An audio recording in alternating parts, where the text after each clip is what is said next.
ছেলে মেয়ের আবদার রাত্রে চাউমিন খাবে, এই ছোট্ট আবদার মেটানোর জন্য রাত্রে বানিয়ে ফেললাম টেস্টি টেস্টি চাউমিন।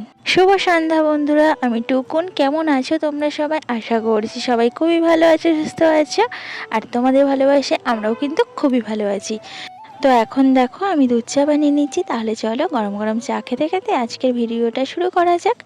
আর হ্যাঁ, ভিডিও দেখার শুরুতে ছোট্ট একটা রিকোয়েস্ট তোমাদের কাছে, যারা যারা ভিডিওটা দেখছো একটা লাইক দিয়ে ভিডিওটা দেখো। আর আমার ভিডিওর যদি কোনো অংশ খুবই ভালো লেগে থাকে চ্যানেলটা সাবস্ক্রাইব করে আমার পাশে থাকতে পারো। আর একটা করে কমেন্টস করো। তোমরা সবাই ভিডিও দেখছো, লাইক দিচ্ছ, বাট কেউ কমেন্টস করছো না, আবার কমেন্টস করছো কেউ লাইক দিচ্ছ না। এমনটা কদিন ধরেই হচ্ছে। তো যারা যারা লাইক দিচ্ছ একটা করে কমেন্টস করো, আর কমেন্টস যারা যারা করছো একটা করে লাইক দিয়ে দিও প্লিজ। তোমাদের কাছে এই ছোট্ট একটা অনুরোধ, তোমরা কি রাখবে না বলো? তো দেখো এখানে গরম গরম চা নিয়ে বসে পড়েছে, আর এদিকে দুষ্টুটা পড়ছে। দুষ্টুটার তো এক্সাম চলছে এখন। তো মনডেতে সায়েন্স এক্সাম আছে, আর এখনও কেজিতে পড়ে। সায়েন্স, কম্পিউটার সব কিছুই ওর আছে সাবজেক্ট। তো যাই হোক, পড়াশুনো করে তারপরে এই যে ড্রয়িং নিয়ে বসেছে। তো কালকে রবিবার, তো কালকে ওর আঁকা আছে। তো আঁকার কাজগুলো কমপ্লিট হয়নি, আঁকতে যাবে, তার জন্য আঁকার কাজগুলো কমপ্লিট করে নিচ্ছে বসে। আর ছেলে মেয়ে আবদার করেছে আজকে চাউমিন খাবে রাত্রেবেলা, ভাত টাত কিছু খাবে না, ওদের ভালো লাগছে না, চাউমিন খেতে ইচ্ছা করছে। তো ছেলে মেয়ের এই ছোট্ট আবদারটুকু রাখবো না, তাই কখনো হয় বলো? চাউমিন খেতে আমার ছেলে মেয়ে কেন, তোমাদের দাদা ভাইও কিন্তু খুবই ভালোবাসে। যদি এসে দেখে চাউমিন করেছি খুব খুশি হয়ে যাবে। তো দেখো, শত কষ্টর মধ্যেও সংসারে যতই অভাব টানাটানি থাক, বাচ্চাদের মুখে হাসি ফোটানোর জন্য বাবা মারা কিন্তু সব কষ্টই করতে পারে। তো আমি এইটুকু কষ্ট করব না বলো? ওদের মুখে যদি এটুকুর জন্য হাসি ফোটে, ওরা যদি খুশি হয়, তো আমি তো অবশ্যই আগেই করব। ওদের আনন্দই তো আমাদের আনন্দ, তাই না? ওরা যেটাতে খুশি থাকবে, ওরা যেটাতে আনন্দ থাকবে, আমি সবসময় সেটাই চাই। আমার সংসারে যতই কষ্ট থাকুক, যতই আমার কষ্ট হোক। তো এই দেখো আমি চাউমিনটা সেদ্ধ করতে বসিয়ে দিয়েছি। চাউমিনটা সেদ্ধ হয়ে গেছে, এবার আমি চাউমিনটা জল ঝরিয়ে নেব। তো এই যে চলে এলাম বেসিনে, এখন চাউমিনটা আমি জল ঝরিয়ে নিচ্ছি। আর একটু ঠান্ডা জল দিয়ে চাউমিনটা ধুয়ে রাখলে চাউমিনটা কিন্তু ছাড়া ছাড়া থাকে, তাহলে আর আঠার মতো লেগে যায় না। তো আমি দেখো বেসিনের তলায় এনে এখন আমি চাউমিনটাকে ভালো করে ধুয়ে নিচ্ছি। এবার আমি চাউমিনটাকে জল ঝরাতে দিয়ে তারপরে সবজি আনাজপাতি কেটে নেবো। তো এখানে ভালো করে কিন্তু আমি ধুয়ে নিয়েছি। আর যখন আমি সেদ্ধ করেছিলাম তখন আমি একটু সাদা তেল দিয়ে দিয়েছিলাম, আর নুন তো দিতেই হয়। সাদা তেলটা দিলে তাহলে আর চাউমিনটা লেগে যায় না। তো এই যে এখানে রেখে দিয়ে গেলাম, এখন চলে এলাম সবজি কাটতে। তো এখন আলু কুচিয়ে নিচ্ছি, একটু আলু দেবো ওর মধ্যে, আর পেঁয়াজ লঙ্কা তো দেবোই কুচিয়ে। তো আলুটা কাটতে কাটতে দেখলাম এত বড় আলু, দেখো একটা খারাপ বেরিয়েছে। আলুটার ওপর থেকে একদমই বোঝা যাচ্ছিল না যে আলুটার ভিতরে এত বড় একটা খারাপ আছে। আলু এখন মানুষের মতো হয়ে গেছে, মানুষের যেমন ভিতরে বোঝা যায় না তার ভিতরে কতটা শয়তানি আছে, ওপর থেকে কিন্তু বোঝাই যায় না। তার সঙ্গে গভীরভাবে মিশলে তবেই বোঝা যায় কিন্তু সে কতটা খারাপ। তো তেমন দেখো আলুটাও, আলুর ওপরটা কিন্তু একটুও বোঝা যায়নি, তারপরে কাটার সময় দেখলাম ভিতরটাই খারাপ। তো যাই হোক, এত বড় আলু ফেলে দেবো তোমরাই বলো? আর আলুর যা এখন দাম, তাই 5-7 দিয়ে কেটে নিলাম। তারপর চলে এলাম রান্নাঘরে। রান্নাঘরে এসে এখন আমি ডিমটা ভুজিয়া করে নিলাম, এখন তুলে রাখবো। তো তারপরে আমি চাউমিনটা বানিয়ে নেবো। তো এই যে দেখো ডিমটা আমার ভাজা হয়ে গেছে, ডিমটাকে আমি ঢেলে রেখে দেবো একটা পাত্রে। লাস্টে যখন সবাইকে চাউমিন সার্ভ করবো তখন ওপর দিয়ে ডিমটা ছড়িয়ে দেবো। আর এই দেখো তোমাদের দাদাভাইও চলে এসেছে। আর দাদাভাই কী কী এনেছে চলো তোমাদেরকে দেখাই। এই যে ছোলা ভাজা নিয়ে এসেছে, আর এখানে দুষ্টুটার জন্য ম্যাগি নিয়ে এসেছে। আর আমি ছাতু আনতে বলেছিলাম, কারণ দুষ্টুটা সকালে ছাতু খায়, ওর তো এক্সাম শেষ হয়ে যাচ্ছে, তো সকালবেলায় ছাতু খাবে। আর দাদাও মাঝে সাঝে খায়। আর 1 প্যাকেট মোয়া এনেছে। তো এবার প্রথম মোয়া খাবো এই সিজনে, এখনও খাওয়া হয়নি। তো মোয়া না আমার ভীষণ ফেভারিট একটা জিনিস, মোয়া খেতে আমার ভীষণ ভালো লাগে। তারপরে আমি কি করলাম, মোয়াটাকে খুলে সবাইকে আমি দিয়ে দিলাম একটা একটা করে। আর আমিও একটা খাবো, কারণ মোয়া দেখে আমি না নিজেকে আর সামলে রাখতে পারছি না। খুব খুব ভালো লাগে মোয়া খেতে আমার। তো সবাইকে দেখো দিয়ে দিলাম। তারপরে এই যে এটা আমি এখন নিয়ে নেবো। দুষ্টুকে দিতে গেলাম, ও নিল না, কারণ আমার ছেলে তো তোমরা জানো সবাই যে ওর খাওয়া নিয়ে বড় সমস্যা। ও এটা ওটা কিছুই খেতে চায় না। এসবগুলো হলো সিজনের জিনিস, তো এগুলো যদি না খায় তাহলে কি খাবে বলো তো। যাই হোক, তারপর রান্নাঘরে এলাম, এসে আলুটা ভাজা হয়ে গেছিলো, আমি আলুটা ভাজতে দিয়ে গেছিলাম। তা আলুটা ভাজা হয়ে গেছে দেখে আমি চাউমিনগুলো দিয়ে দিচ্ছিলাম। তো দেখো চাউমিনটা দিতে গিয়ে না একটুখানি চাউমিন পড়ে গেল। তো ছোট্ট রান্নাঘর হলে যা হয়, কি করব বলো, নড়তে চড়তেই শুধু ঠোকা খাই সব সময়। জানো তো, আমার খুব শখ ছিল রান্নাঘরটাকে আমি আমার মনের মতো করে সাজাবো, টাইলস বসাবো।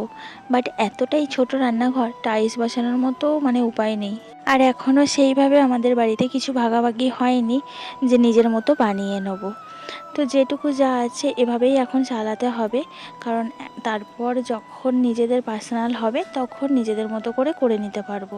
তো এভাবেই কষ্ট করে আমাকে সব কিছু করতে হবে, কিছু আর করার নেই। তো যাই হোক, তো দেখো চাউমিনটা কিন্তু আমার হয়ে এসছে প্রায়। আর চাউমিনটা না অনেকটাই, আমি না নাড়তে পারছি না, খুবই কষ্ট করে আস্তে আস্তে নেড়ে চাউমিনটা রান্না করে নিলাম। নিয়ে এই যে সবার প্রথম দুষ্টুটার জন্য তুলছি, কখন থেকে বসে রয়েছে যে কখন হবে কখন হবে, মানে চিল্লাচ্ছে জানো না। তাই জন্য ভাবলাম ওকে আগে ঠান্ডা করি। তো সবার প্রথম ওকেই তুলে দিচ্ছি, আর ও তো পেঁয়াজ লঙ্কা কুচানো খাবে না, তাই ওকে একটু সস দেবো, আর এই যে ওপর দিয়ে ডিম ছড়িয়ে দেবো।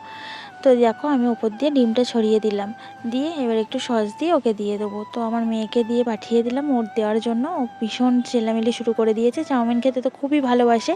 বাচ্চাদের আনন্দ খুশিটাই কিন্তু মায়েদের কাছে সবচেয়ে বেশি পাওয়া। তো আমি সবসময় চেষ্টা করি আমার ছেলে মেয়েদের খুশি রাখতে। তো এখানে দেখো সবার জন্য বেড়ে নিয়েছি চাউমিনগুলো। এখন আমি পেঁয়াজ লঙ্কার কুচি ছড়িয়ে দিচ্ছি ওপর দিয়ে সুন্দর করে। আর এটা তোমাদের দাদাভাইয়ের জন্য সাজাচ্ছি, তার জন্যই বেশি করে লঙ্কা দিয়েছি, কারণ তোমাদের দাদাভাই লঙ্কা খেতে খুব ভালোবাসে। এই জিনিসটা যে খেতে কেউ ভালোবাসে সেটা তোমাদের দাদাভাইকে না দেখলে আমি বিশ্বাস করতাম না যে লঙ্কা খেতে কেউ ভালোবাসে। তো যাই হোক, এখানে বেশি করে লঙ্কা দিয়ে তোমাদের দাদাভাইয়ের চাউমিনটা আমি বানিয়ে দিচ্ছি। জানো তো, আমি দুষ্টুটাকে বলেছিলাম পাপা বাড়ি এলে বলবে না আজকে রাত্রে চাউমিন হয়েছে, আমরা পাপাকে সারপ্রাইজ দেবো। আর দুষ্টুটা এত বদমাস, আসার সাথে সাথে দাদাভাই বলে দিয়েছে আজকে রাত্রে চাউমিন হয়েছে। আর দাদাভাই তো শুনে ভীষণ খুশি, বলছে বাবা আমার পছন্দের জিনিসটা আজকে করেছো। মধ্যবিত্ত সংসারে যতই কষ্ট থাক, এরকম ছোট ছোট আনন্দে কিন্তু দিনগুলো সুন্দরভাবে কেটে যায়। তো দেখো চাউমিনটা আমি কত সুন্দর করে সাজিয়ে নিয়েছি, কুচানো পেঁয়াজ, কুচানো লঙ্কা আর সস দিয়ে আর ডিম দিয়ে। তো এর উপরে যদি একটু শসা দেওয়া যেত ছড়িয়ে, তো আরও টেস্টি হতো চাউমিনটা খেতে কিন্তু টেস্টিই হয়েছিল। তো যাই হোক, এই যে এখন আমরা সবাই মিলে খাওয়া দাওয়া করতে বসেছি। আর এদিকে দুষ্টুটা দেখো, ও দিদি বলেছে তোর থেকে আমি নিয়ে নেবো। তো সেই শুনে ওর অবস্থা দেখো, কতটা গালে চাউমিন ঢুকিয়ে দিয়েছে। তো ওপরের সমস্ত কাজকর্ম সেরে ঘরে তালা দিয়ে চলে এলাম নিচে। নিচে এসে দেখি দুষ্টুটা কার্টুন দেখছে, আর এখন তো দেখলেই 11:30 বাজে। তো পাশে দেখো কয়েকটা বাচ্চা এত চিল্লাচ্ছে, ভয়েস দিতে খুবই অসুবিধা হচ্ছে, তো তোমরা একটু মানিয়ে নিও। তো দেখো দুষ্টুটা এখানে কিন্তু ব্ল্যাঙ্কেট মুড়িয়ে শুয়ে পড়েছে, আর শুয়ে শুয়ে ও কার্টুন দেখছে। এখন এই কার্টুন কতক্ষণ দেখবে তার ঠিক নেই, কারণ কালকে সানডে, তো কালকে স্কুল কিছুই নেই। আমার হয়তো একটা ঘুম হয়ে যাবে, ও ততক্ষণও কার্টুন দেখবে। ওর যখন ঘুম পেয়ে যায় ও নিচে নিচে টিভিটা বন্ধ করে শুয়ে পড়ে। তো আমি এই যে চুলটা বেঁধে নিলাম, নিয়ে তারপরে এখন একটু ময়েশ্চারাইজার ক্রিম এসব একটু মেখে নেব। সারাটা দিন কাজকর্মের পর এই যে এখন একটু সময় পাই নিজেকে যত্ন নেওয়ার। তো এই যে এখন আমি একে একে সব মাখামাখি করে নেব। তো চলো তোমরা আমার সঙ্গে থাকো, দেখতে থাকো ভিডিওটা।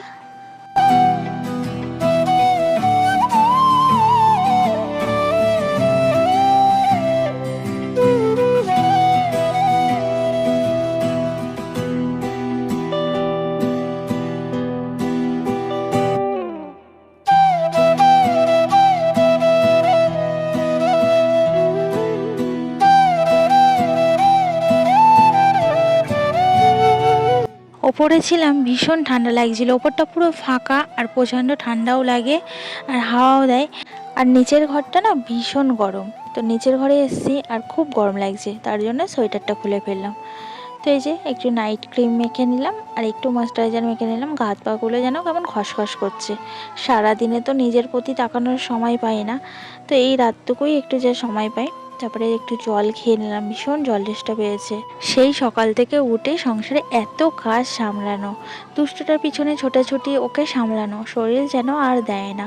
তাহলে চলো ভিডিওটা আজকের মতো এখানেই শেষ করছি। যদি ভালো লেগে থাকে লাইক করে দিও আর কমেন্টস করে জানিও কেমন লাগলো। যারা যারা এখনও অবধি আমার চ্যানেলটা সাবস্ক্রাইব করোনি, আমার চ্যানেলটা ঝটপট সাবস্ক্রাইব করে ফেলো আর পাশে থাকা বেল আইকনটি অল করে দাও। তাহলে আমার ভিডিও ছাড়ার সাথে সাথে তোমাদের কাছে নোটিফিকেশান চলে যাবে আর তোমরা দেখে নিতে পারবে। চলো, শুভরাত্রি।